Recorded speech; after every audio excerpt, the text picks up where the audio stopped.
Behind the facade of wealth, a powerful man hides a dark secret, his own autistic daughter, chained and living among pigs. But the truth is about to come to light, revealed by an unexpected witness. The morning sun, filtered through sheer silk curtains, bathed Montenegro Manor's main hall in a golden glow.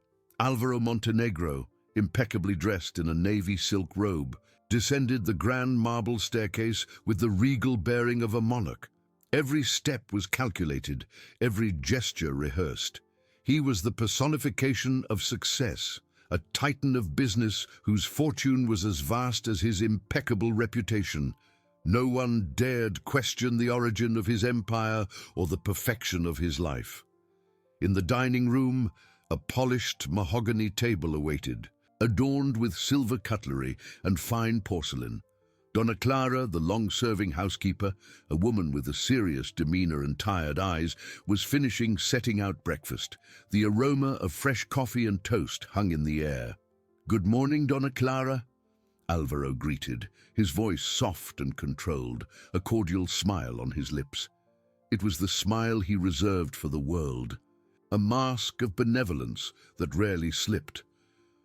"Good morning, Mr. Alvaro," she replied, without lifting her eyes from the cup she was filling. The formality between them was an invisible barrier built over decades of service. Donna Clara knew her place, and Alvaro ensured she kept it. As Alvaro sat at the head of the table, his eyes scanned the room. Everything was in perfect order, as always. His eyes paused for an instant on the ornate brass cage, strategically placed in the adjacent living room, where the family parrot, Luro, usually chattered incessantly. Luro was a constant presence in the manor, a gift from a business partner Alvaro never truly wanted, but kept for appearances. Today, however, Luro was strangely quiet. Alvaro picked up a piece of toast, spreading red fruit jam with precision. "Luro is quiet today," he commented, more to himself than to Donna Clara. The housekeeper, serving orange juice, merely murmured, "He must be sleepy, Mr. Alvaro." But at that exact moment, a strange sound echoed through the room. It wasn't Luro's usual squawk, nor his imitations of doorbells or laughter. It was a guttural sound, a low, drawn-out grunt, followed by a faint, almost inaudible moan, which seemed to come from very far away. It was a sound that did not belong in that environment of luxury and order. Alvaro stopped chewing. His hand, holding the toast, froze in midair. His eyes narrowed, fixed on the cage. The smile on his lips wavered for a fraction of a second, replaced by an almost imperceptible tension. "What was that?" he asked, his voice a little harsher than usual. Donna Clara, who had her back turned, spun around, confused. "What, Mr. Alvaro?" Luro, as if activated by an invisible trigger, repeated the sound. This time, a little louder, clearer. The grunt, the moan, and then a distorted whisper, almost like a fragmented word. "Hunger, Saint Op." The air in the room seemed to thin. Donna Clara froze, her eyes wide, staring at the parrot. The sound was disturbing, laden with an anguish that did not match Luro's playful nature. Alvaro, however, regained his composure with frightening speed. He cleared his throat, forcing a dry laugh. "Ah, that bird! He must have indigestion, or perhaps he's imitating some television show Donna Clara watches in the kitchen." He shot a sharp glance at the housekeeper. "Isn't that right, Donna Clara?" Donna Clara swallowed hard, her eyes still fixed on Luro, who was now swaying his head from side to side, as if reliving something. I don't know, Mr. Alvaro. I've never heard Luro make a sound like that before." "Nonsense," Alvaro dismissed, returning to his toast with forced calm. "It's just a parrot. Birds make strange noises. Don't pay it any mind." But behind the facade of indifference, a shiver ran down Alvaro's spine. He knew exactly where Luro had learned those sounds, and the thought made him grip his fork so tightly that his knuckles turned white. The truth, chained and hidden, was beginning to find its voice in the most unlikely of witnesses.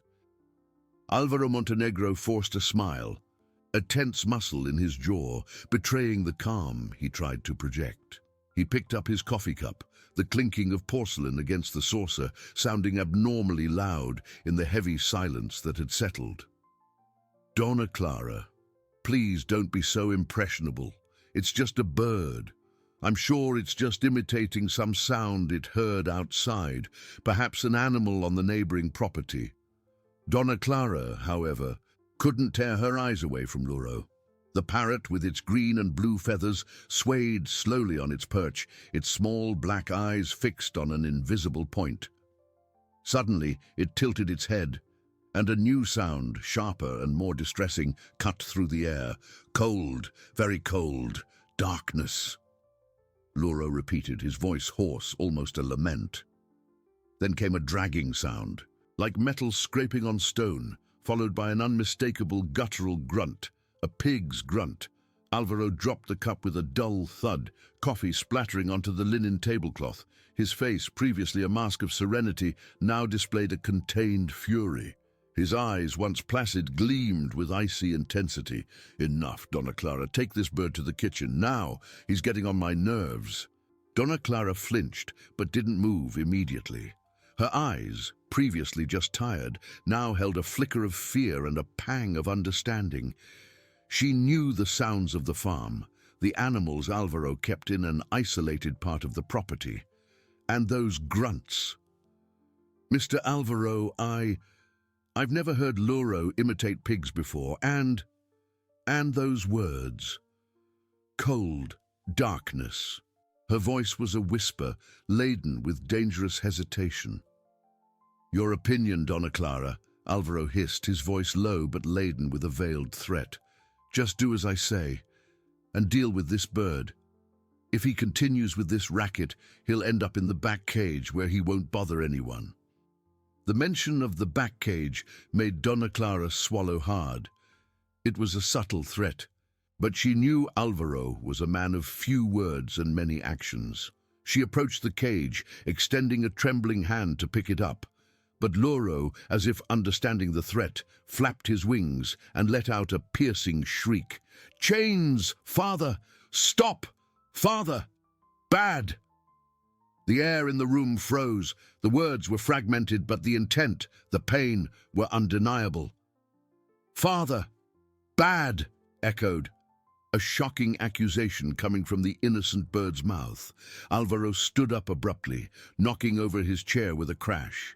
His face was pale, his lips pressed into a thin line. He was no longer smiling. The mask had fallen. "Shut up!" he roared, his voice reverberating through the hall. Donna Clara recoiled, her eyes wide with horror. She had never seen Alvaro lose his composure like that. The parrot, startled, cowered in the corner of its cage, but not before letting out one last sound, a long, drawn-out moan, which seemed the very personification of despair. Alvaro walked to the cage, his steps heavy and determined. His hand reached out, not to pick up the cage, but to cover it with the dark cloth that lay beside it. He enveloped Luro in darkness, silencing the bird, but not the words it had uttered. "Take him to the kitchen and keep him there, and make sure he doesn't make another sound. Understood, Donna Clara?" Alvaro's voice was a dangerous whisper, each word sharp as a blade. Donna Clara merely nodded, unable to speak. She picked up the covered cage, feeling the weight of the bird and, even more so, the weight of the words it had uttered. As she walked away, the silence in the dining room was deafening, but Luro's words, cold, darkness, chains, father, bad, continued to echo in Donna Clara's mind, planting a seed of terror and suspicion that, once germinated, would be impossible to uproot. Alvaro watched the housekeeper walk away, rage boiling in his veins. He had underestimated the bird. He had underestimated truth's ability to find a voice, even in the most improbable circumstances. That parrot was a problem, a risk, and Alvaro Montenegro tolerated no risks. He needed a plan, and fast. The facade of his perfect life was beginning to crumble, and he felt the ground beneath his feet tremble. Donna Clara walked through the corridor, her heart pounding erratically in her chest.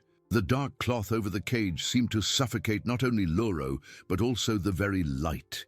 The parrot's words repeated in her mind, a macabre chorus that unraveled decades of blind loyalty. Cold, darkness, chains, father, bad. The childish voice, distorted but unmistakable. She knew the sounds of the farm, yes, but had never associated them with anything so sinister. The pigs, the isolated part of the property Alvaro kept under lock and key, where no one, not even she, was allowed to go. And Alvaro's daughter. The daughter no one saw, who was rarely mentioned, always with a vague excuse about fragile health or need for privacy. A cold shiver ran down her spine. Upon reaching the kitchen, Donna Clara placed the cage on the center table, away from the window. Her hands trembled so much that the coffee cup she tried to pick up slipped from her fingers, shattering into 1,000 pieces on the ceramic floor. The sharp sound echoed, but she barely noticed it. Her eyes were fixed on the covered cage, as if expecting the cloth to move, for Lauro to speak again.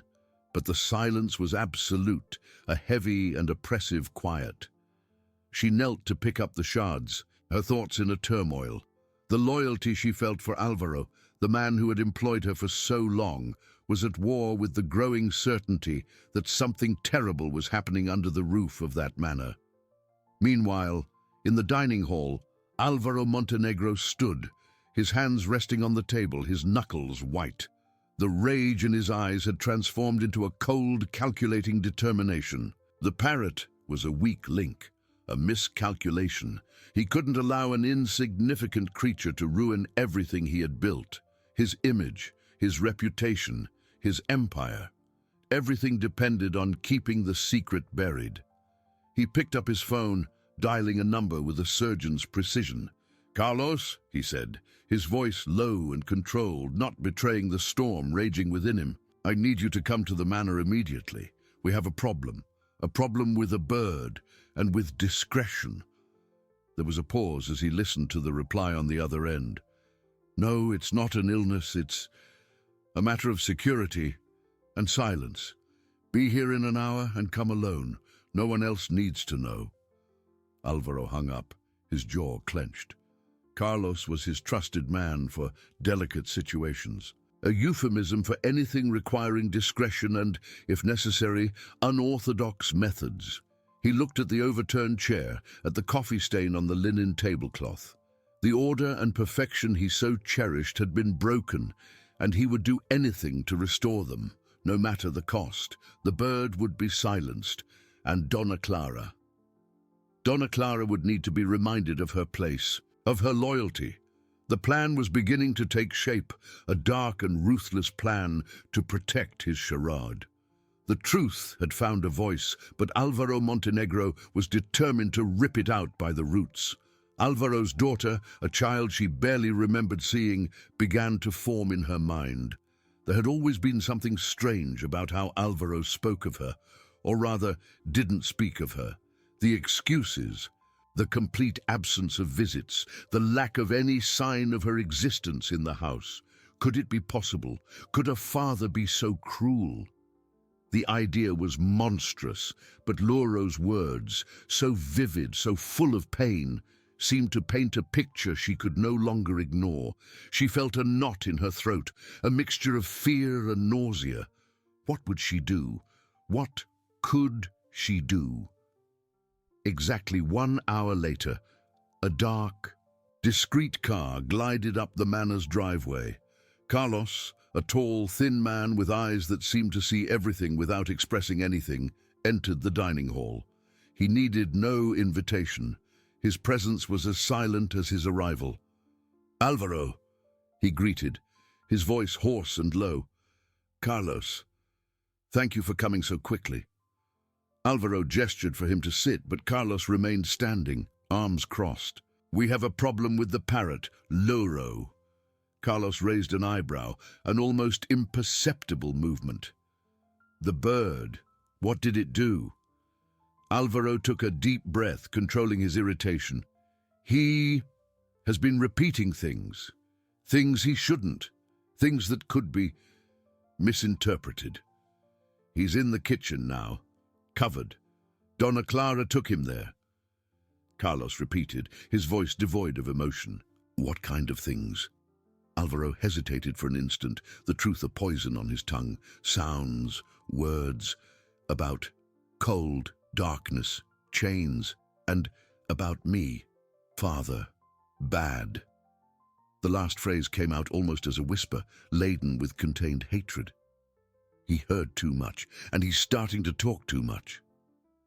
Carlos nodded slowly, his eyes fixed on Alvaro. He didn't ask questions about the origin of the words, nor what they might mean. He didn't need to. His function wasn't to question, but to resolve. "I understand. And what do you want me to do?" "I want him to be silenced, permanently, and without leaving a trace. No one can know he was removed. No one can know what he said. Not even Donna Clara." Alvaro emphasized the housekeeper's name, an implicit warning. "She's, too impressionable. She needs to be reminded of her place." Carlos merely nodded again. "Right. Where's the bird?" "In the kitchen. I covered him. Make sure he doesn't make any sound while you take him, and take him far away, very far, where no one will ever find him." Alvaro approached Carlos, his voice dropping even lower. "This is a delicate matter, Carlos. My reputation, my name, everything depends on it. Don't worry, Alvaro. It will be as if he never existed." Carlos turned, his steps silent as he headed for the kitchen. The door closed softly behind him, leaving Alvaro alone in the dining hall. The silence that followed was heavy, foreshadowing the darkness that was about to swallow the sole witness to the truth. The facade of his perfect life was about to be restored, no matter the cost. Donna Clara remained motionless, the soft click of the door still echoing in her ears, a sound that sealed not only Carlos's departure, but also Loro's fate. The silence that settled in the kitchen was dense, almost palpable, filled only by the distant hum of the refrigerator and the frantic beating of her own heart. Loro was gone, silenced. The truth he had cried out was now being buried under the cloak of brutal discretion. She looked at the empty space on the center table where the covered cage had been moments before. It was as if the parrot had never existed, an illusion erased by a simple gesture. But the words, the sounds, the pain Loro had imitated, these could not be erased. They were etched in Donna Clara's mind, a macabre melody that now played incessantly. Cold, darkness, chains, father, bad. The childish voice, distorted but unmistakable, echoed in her ears, mingling with the dread that consumed her. The image of Alvaro's daughter, a child she barely remembered seeing, began to form in her mind with frightening clarity. Could it be possible? What would she do? What could she do? Carlos's gaze, that instant of calculating coldness, returned to her mind. Alvaro had been explicit. No one can know what he said, not even Donna Clara. And the emphasis on her name, an implicit warning. She's, too impressionable. Donna Clara felt the weight of the threat, unspoken but palpable. Fear transformed into an icy shiver that had nothing to do with the coldness of the kitchen. It was the coldness of solitude, of powerlessness. But beneath the veil of fear, a flame began to flicker. The image of the child, Loro's imitated voice, the blatant injustice. She couldn't simply ignore it. She couldn't pretend nothing had happened. if she did nothing, if she allowed Luro's silence to become the silence of truth, she would be an accomplice. And Alvaro's daughter. What to do? The manor was a labyrinth of secrets, and Alvaro, a man of power and influence. Whom could she turn to? Who would believe a housekeeper's word against a magnate's? Who would believe a parrot? She knelt again, not to pick up the shards, but to brace herself, her legs weak. Her eyes swept the kitchen, searching for an exit, a clue, anything. The wall-mounted telephone seemed an unattainable object, a line to a world that perhaps didn't want to listen. The grim determination that had invaded her was fragile, but real. She needed to act. But how, and at what cost? Her life, perhaps. But what about that girl's life? The question echoed, stronger than fear. With still trembling hands, Donna Clara began to pick up the broken cup shards, one by one, with a new and terrible clarity. Each fragment was a piece of her old life, of her blind loyalty, which was now shattering. She needed to think, to plan. Alvaro and Carlos's discretion was her greatest weapon, but also her greatest weakness. They wouldn't expect her to do anything, and that was precisely why she had to. The facade of his perfect life was about to be restored, no matter the cost, but Donna Clara knew it wouldn't be for long, not if she could prevent it. She had no plan, no allies, only the urgency of a suffocated truth. But she knew the first step was to observe. To observe Alvaro, to observe the house, every shadow, every movement. The truth was there, somewhere, and she would find it, even if it was the last thing she ever did. Donna Clara finished picking up the last shards of the cup, feeling the roughness of the broken porcelain against her palm. Each fragment seemed to cut not only her skin, but also the illusion of order and security that Alvaro's manor had always represented. The silence in the kitchen, previously just a backdrop to her chores, was now an oppressor, filled with the ghostly voices of Luro and the child. Cold darkness, chains, father, bad.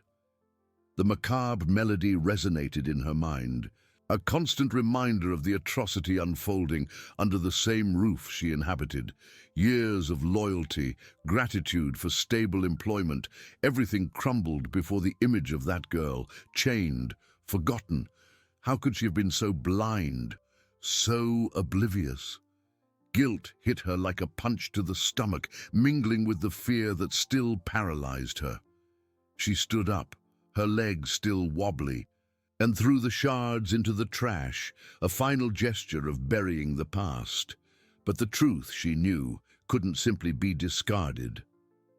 She turned to the window, observing the immaculate garden, the shimmering pool under the morning sun. It was a perfect facade, a luxurious setting that hid unimaginable darkness. Observe Alvaro. Observe the house, every shadow, every movement. The words she herself had formulated now echoed with a new urgency. But what exactly would she look for? Alvaro was a man of habit, predictable in his daily routine. Or so she thought. Now every one of his movements would be analyzed, every word weighed. She started her day as always, but with a subtle difference. Her eyes, previously focused on cleaning and organizing, now swept the corners. The doors, the faces. As she prepared Alvaro's breakfast, she studied him. He seemed the same, impeccable, calm, reading the financial newspaper. But Donna Clara noticed the tension in his shoulders, a slight tremor in the hand holding the coffee cup. Small details that would have gone unnoticed before now screamed. "Good morning, Donna Clara," he said, without lifting his eyes from the newspaper. His voice was controlled, but there was a harshness she had never noticed before. "Good morning, Mr. Alvaro," she replied, her own voice a little hoarser than usual. She forced herself to maintain composure, not to reveal the turmoil of emotions consuming her. Alvaro folded the newspaper and set it aside. "Carlos took care of the Luro problem. We don't need to worry about that anymore," He looked at her directly, and Donna Clara felt the coldness of his eyes. It was a warning, a reminder of her place.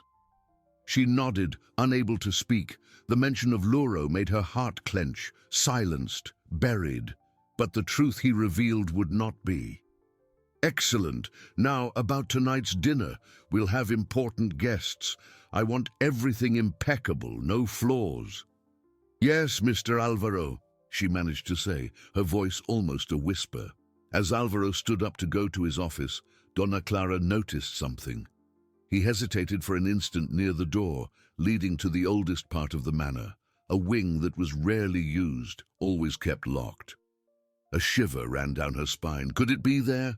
That dusty, forgotten place, the perfect setting for veiled cruelty?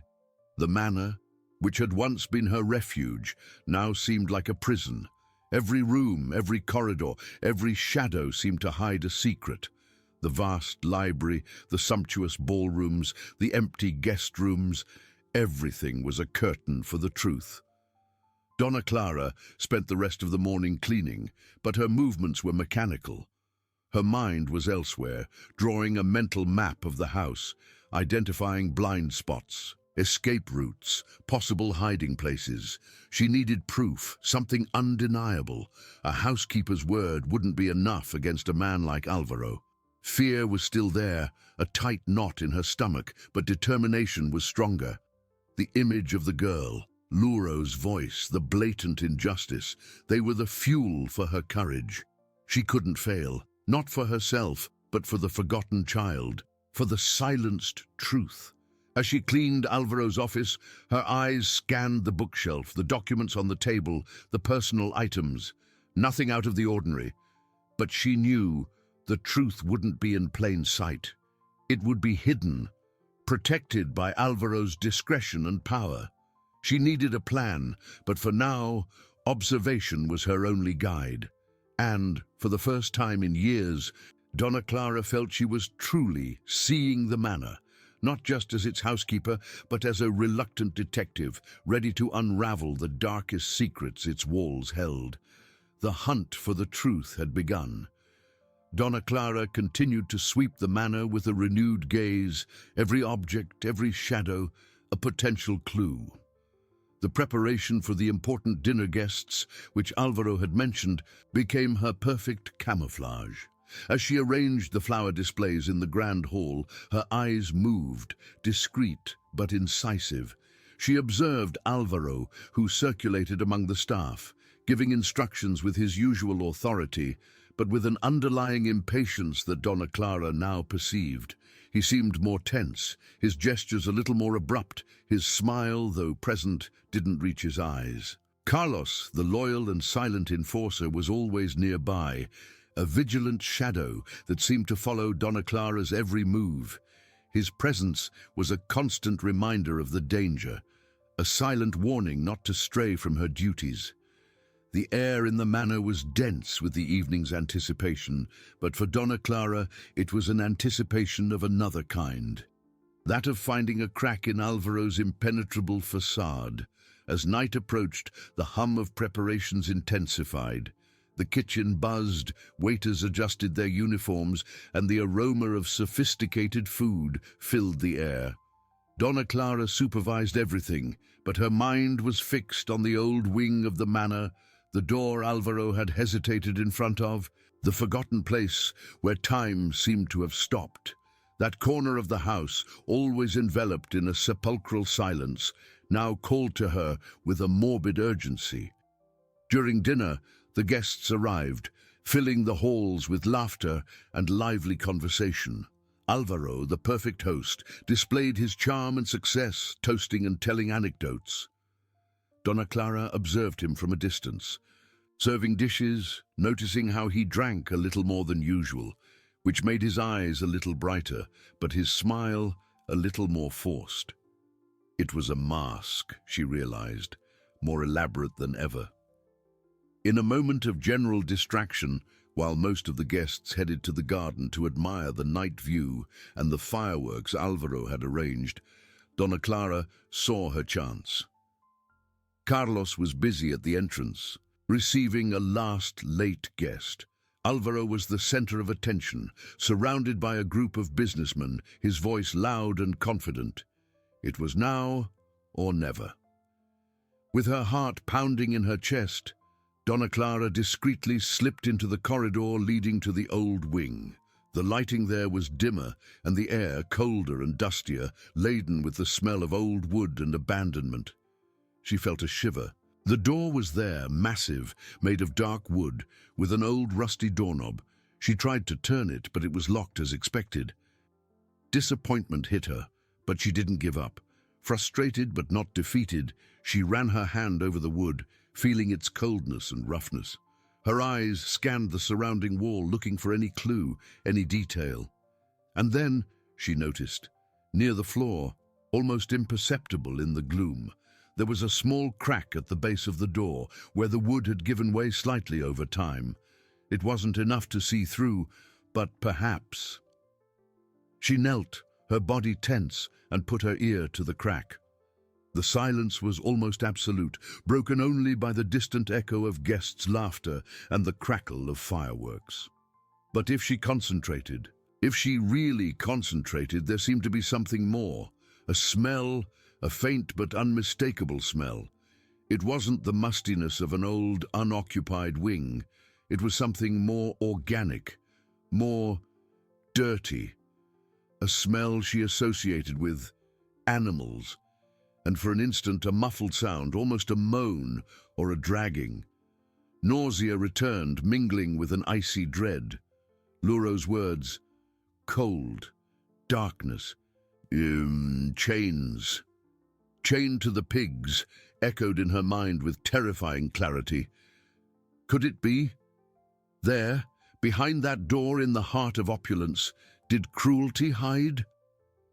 Suddenly, she heard footsteps approaching. Quickly she straightened up, trying to appear casual, as if she were just checking the cleanliness of the corridor. It was Carlos. He looked at her with his cold eyes, an unreadable expression, but with an intensity that made her recoil. He said, his voice low but laden with an authority that made her shrink. "Your place is in the kitchen, supervising dessert, not here." She felt her blood run cold. He had caught her, or at least he had seen her in a place where she shouldn't be. "Forgive me, Mr. Carlos," she replied, her voice trembling. "I was just checking if everything was in order here. I thought there might be dust." Carlos didn't avert his gaze. His eyes were like blades. "There's nothing to check here. This wing is closed. Stay where you're expected." There was a veiled threat in his words, a clear warning. Donna Clara nodded, feeling exposed and vulnerable. She turned and walked back to the kitchen. Each step a battle against fear and frustration, but the smell lingered in her nostrils, and the crack in the door. She hadn't seen anything, but she had felt something and heard something, and that was enough to fuel the flame of her determination. Carlos had pushed her away, but he hadn't stopped her. The truth was there, and she was closer than ever to finding it. The crack in Alvaro's facade was small, almost invisible, but Donna Clara knew it was through there that the light of truth would one day burst forth. Donna Clara returned to the kitchen, her heart still racing, the echo of Carlos's words hammering in her ears. "This wing is closed. Stay where you're expected." The threat was clear, cold as his gaze. She had been reckless, hasty, and now Carlos knew she was prying. That man was Alvaro's shadow, a relentless guardian of the manor's secrets. But fear, though present, was no longer paralyzing. The smell of organic filth, of something living and confined, and that muffled sound, almost a moan. It wasn't her imagination, it was real. The image of Lauro, repeating the phrases about the girl chained to the pigs, solidified in her mind. The truth was more horrifying than she could have conceived, and it was there, just a few meters from her behind that dark wooden door. She picked up a dessert tray, her hands trembling slightly, and forced herself to take a deep breath. She had to act normally. She had to think. Carlos would observe her now with even more attention. Entering the old wing would be infinitely more difficult, but not impossible. The key, where would the key to that door be? Alvaro wouldn't leave it in an obvious place, perhaps in his office or in his bedroom. The night wore on, and guests began to say their goodbyes.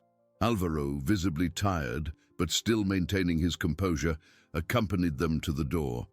Carlos was by his side, as always. It was Dona Clara's chance. As the last cars departed and the staff began to clean up the mess, she moved with renewed purpose. She knew Alvaro would go to his office to check some papers before retiring. Carlos would likely be with him or make a final round of the house. The old wing was located in a side corridor, away from curious eyes. Dona Clara headed to Alvaro's office. Pretending to organize some books the guests had taken from the shelf, she swept the room with her eyes, looking for anything out of place, any hint of a hiding spot. Alvaro's desk was impeccable, as always, but a drawer was slightly ajar. With her heart in her throat, she approached. It was a side drawer, usually used for less important documents. She opened it a little wider and, beneath a pile of old receipts, her fingers found a cold, metallic object. A key. It wasn't an ordinary key. It was old, with an ornate design that seemed to belong to an equally old lock, exactly like the one on the Forgotten Wing's door. She picked it up, the cold metal in her palm, and quickly hid it in her apron pocket. A sound of footsteps in the corridor made her freeze. It was Alvaro. He was coming to the office. She turned, trying to appear calm, her face neutral. "Mr. Alvaro, I was just finishing organizing the office." He entered, looking exhausted, but his eyes still held that unsettling gleam. "Excellent, Dona Clara. You may go. I'll take it from here." He didn't look at her directly, but his eyes fell on the drawer she had just closed. For a second, panic overwhelmed her. Would he notice? Alvaro sighed, running a hand through his hair. "It was a long night. Make sure everything is ready for tomorrow, and... Carlos, you can go rest. I'll do the final rounds myself." Dona Clara almost couldn't believe what she heard. Carlos was going to rest. This was an opportunity she couldn't miss. She nodded, her voice a little firmer now. "Yes, Mr. Alvaro, good night." She left the office, her steps hurried, the key weighing in her pocket like a dangerous secret. Alvaro would do the rounds, but he was predictable. He would check the main doors, the windows, perhaps the kitchen. The old wing wouldn't be on his usual route. With the key in hand and Carlos out of the picture, the window of opportunity opened. Fear was still there, but adrenaline and determination propelled her. She had the key. Now she needed the courage to use it. The truth was one step away from being revealed, and Dona Clara was ready to face the darkness that awaited her. Dona Clara left Alvaro's office, her heart beating like an uncontrolled drum. The key, cold and heavy in her pocket, seemed to burn through the apron fabric. Carlos was out of the picture, and Alvaro, though still awake, was exhausted and predictable. The opportunity she had been waiting for, the chance to uncover the manor's darkest secret, was there. She moved with a silent urgency, her steps almost inaudible on the thick carpet of the main corridor. The manor, which moments before had buzzed with the life of guests, was now plunged into a heavy silence which seemed to amplify every beat of her heart. The lights were dimmer, casting long, dancing shadows that seemed to conspire against her. She reached the side corridor, where the lighting was even fainter, almost non-existent. The cold, dusty air enveloped her, and the smell of old wood and abandonment mingled with the persistent memory of that organic, dirty odor she had smelled before. The massive, dark wooden door, with its rusty doorknob, seemed even more imposing in the gloom. With a trembling hand, Dona Clara took the key from her pocket. It was exactly as she had imagined. Old, ornate, made for that lock. She inserted it into the keyhole, and the cold metal clicked softly into place, but to her it sounded like thunder. She turned the key slowly, feeling the resistance of the rust, until a dry click announced that the lock was open. She hesitated for a second, her hand on the doorknob. Fear was a knot in her throat, but determination, fueled by the image of Lauro and the disturbing words, was stronger. She needed to know. She needed to see. She pushed the door carefully. It creaked, a sharp, drawn-out sound that echoed through the silent corridor, making her freeze. She waited, tense, listening. Nothing. Alvaro hadn't noticed. The crack that opened revealed an almost absolute darkness, a dense gloom that seemed to swallow the little light from the corridor. But along with the darkness came the smell, strong, unmistakable. It wasn't just the smell of mold or abandonment. It was the smell of dung, of animal filth, of a pigsty, and beneath it all a pungent odor of human neglect. Donna Clara swallowed hard, nausea rising in her throat. She reached out, fumbling along the wall for a light switch. Her fingers found one, old and dusty. She flicked it. A single lamp hanging from the ceiling, covered in cobwebs, flickered and came on with a weak, yellowish light, revealing the horror. What she saw made the air escape her lungs. It wasn't a room, it was a cubicle, a kind of makeshift cell with damp stone walls and a floor covered in dirty straw. And there, in the middle of the straw, huddled in a corner, was a figure. It was a girl, thin, emaciated with tangled hair and ragged, dirty clothes. Her eyes, large and frightened, gleamed in the gloom, fixed on Donna Clara. Her wrists and ankles were bound by thin but visible chains that stretched to rings fixed to the wall. Beside her, in a corner, was a wooden trough, and the smell of pigs was undeniable, even if the animals weren't visible at that exact moment. That place was an annex of the pigsty, adapted to be a prison. "Oh my God!" Donna Clara whispered, her voice choked. Darkness, chains, chained to the pigs, exploded in her mind with terrifying clarity. It was not a metaphor, it was the literal truth. The girl, startled by the light and Donna Clara's presence, recoiled further, emitting a low sound, a muffled moan, almost a grunt. Her eyes were a deep blue but empty, filled with an ancestral fear. She appeared to be about 15 or 16 years old, but malnutrition and neglect made her seem younger and more fragile. Donna Clara felt tears well up in her eyes. Pain, rage, disbelief hit her like a wave. Alvaro's opulence, charm, success. Everything was a grotesque farce. Behind that door in the heart of wealth, he kept his own daughter in an inhumane condition, worse than any animal. You are Alvaro's daughter?" Donna Clara asked. Her voice choked, taking a hesitant step into the cubicle. The smell was unbearable, but she didn't care. The girl didn't reply, merely observed her with a mixture of dread and curiosity. Donna Clara knelt, trying to appear less threatening.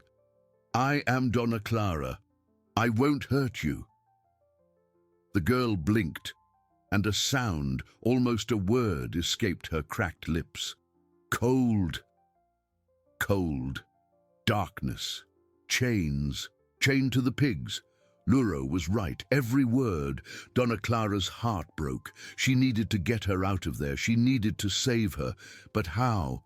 Alvaro was in the house, and Carlos, though dismissed, could return. The danger was imminent. She had found the truth, but now the real battle was just beginning. She had to act, and fast. Donna Clara felt a shiver run down her spine. A mixture of horror and a cold rage she never imagined she was capable of feeling. The image of the girl huddled, chained amidst the filth and nauseating smell was a stab to her soul. Lauro's words, previously enigmatic, were now a cruel echo of reality. Cold, darkness, chains, chained to the pigs. Every syllable was a hammer striking her conscience. "My God, my child," she murmured, her voice choked with emotion. She took another step closer, the dirty straw floor creaking beneath her feet. The cubicle was even smaller than it seemed, and the yellowish light from the hanging lamp barely managed to push back the shadows from the corners. The girl didn't move, merely observed her with those deep blue yet so empty eyes. "Don't be afraid, dear." Donna Clara tried, her voice soft despite the tremor. "I won't hurt you. I am Donna Clara, the cook. I came to help you." The girl blinked again, a slow, almost mechanical movement. Her cracked lips moved, and a hoarse whisper escaped. "Hunger." The word hit Donna Clara like a physical blow. Hunger. On top of everything else, the girl was starving. Donna Clara's anger at Alvaro intensified, transforming into a silent fury. How could a father do this to his own flesh and blood? She knelt in the dirty straw, ignoring the smell and the filth. She extended her hand slowly, palm up, a gesture of peace. "I'll get you out of here, my angel. I promise." The girl's eyes fixed on the outstretched hand, but she made no move to reach for it. Her gaze shifted to the chains on her wrists, and then to the rings on the wall. They were thin chains, but robust, secured with small but sturdy padlocks. Donna Clara fumbled with the cold metal, feeling the roughness of the rust.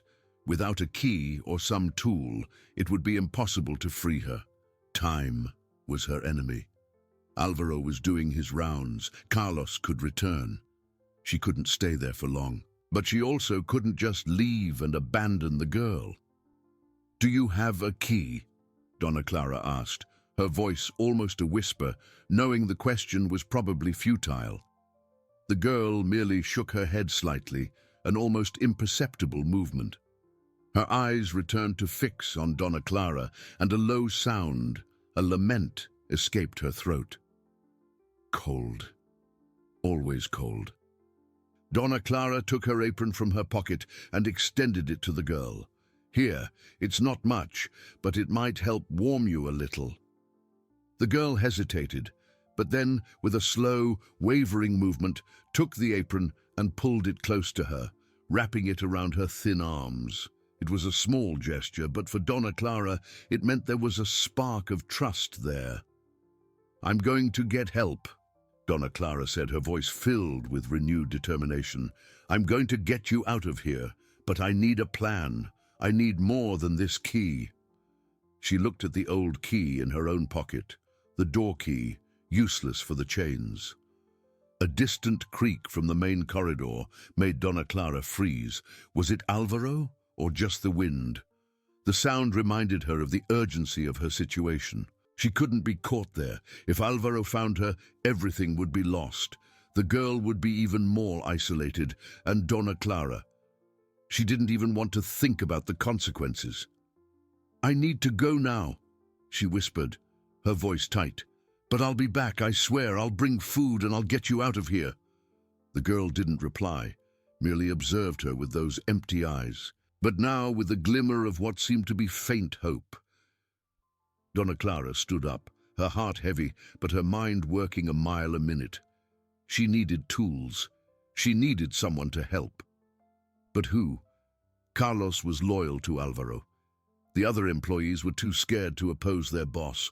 The police. Without concrete proof, she would just be a crazy housekeeper. But now she had the proof. The girl. She gave one last look at the fragile figure in the straw. "I'll be back," she repeated, more to herself than to the girl. With a final breath of foul air, Donna Clara backed away, closing the door with the utmost care not to make a sound. The click of the lock as she turned the key back seemed deafening. She leaned against the door, breathing deeply, trying to calm her racing heart. The truth was even more terrible than she had imagined. Alvaro's charade was unmasked to her, but now she needed to unmask him to the world. And she would do it, no matter the cost. That girl's life depended on her.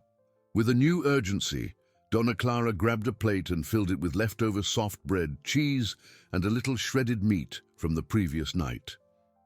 She placed a glass of water beside it. It wasn't much, but it was all she had. Then her eyes swept the kitchen in search of something that could serve as a tool. She remembered an old toolbox Carlos kept in the laundry room for small repairs. It was a risk, but she had no choice.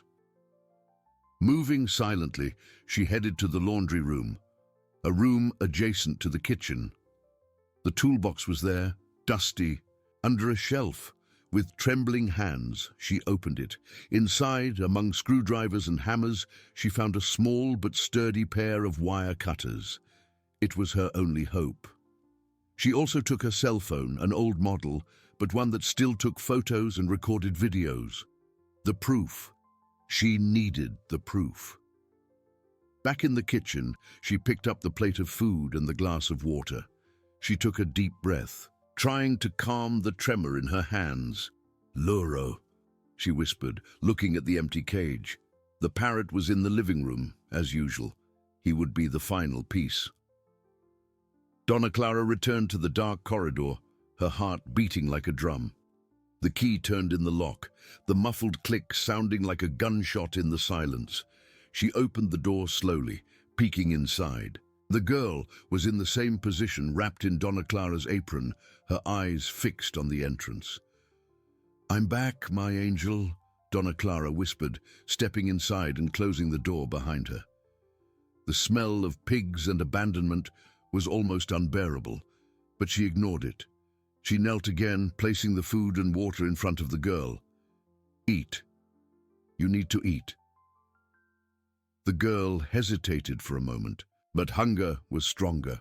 With slow, clumsy movements, she took a piece of bread and brought it to her mouth, chewing it eagerly.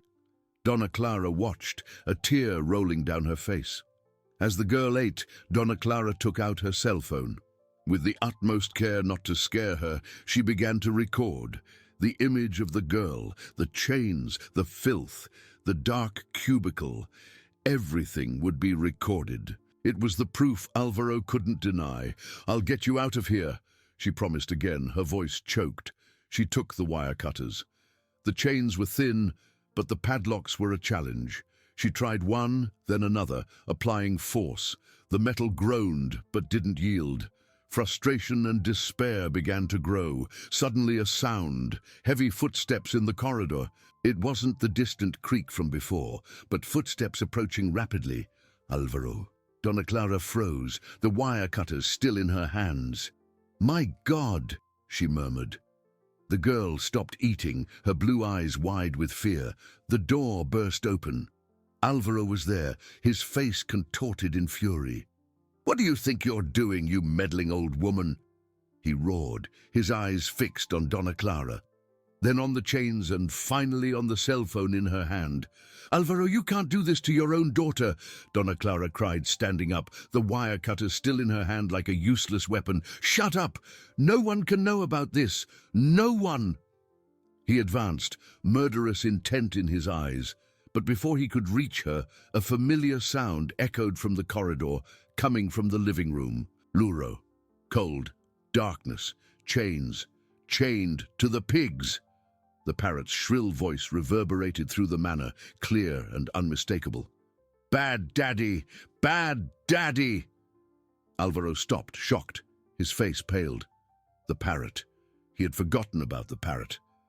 At that exact moment, the manor's front door burst open. "Mr. Alvaro, the police are here. They say they received an anonymous tip." It was Carlos, his face pale with panic. Donna Clara had acted. While Alvaro slept, she had made a quick anonymous call, knowing she would need outside help. She had risked everything, but now help was there. Alvaro looked from Donna Clara to the chained girl, then to Carlos and to the main door, from where voices could already be heard. He was cornered. The charade had come to an end. The police officers entered the cubicle, their faces contorting in horror at the sight. One of them, an older officer, knelt beside the girl, taking off his jacket to cover her. Another officer took Donna Clara's cell phone, seeing the recording.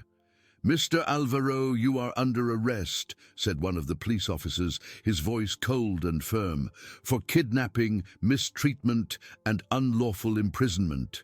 Alvaro didn't resist. He was broken, his image as a successful man crumbling before everyone's eyes. As he was handcuffed and led out, Luro's cries echoed through the manor. "Bad daddy! Bad daddy! Chained to the pigs!" Donna Clara watched everything, tears streaming freely.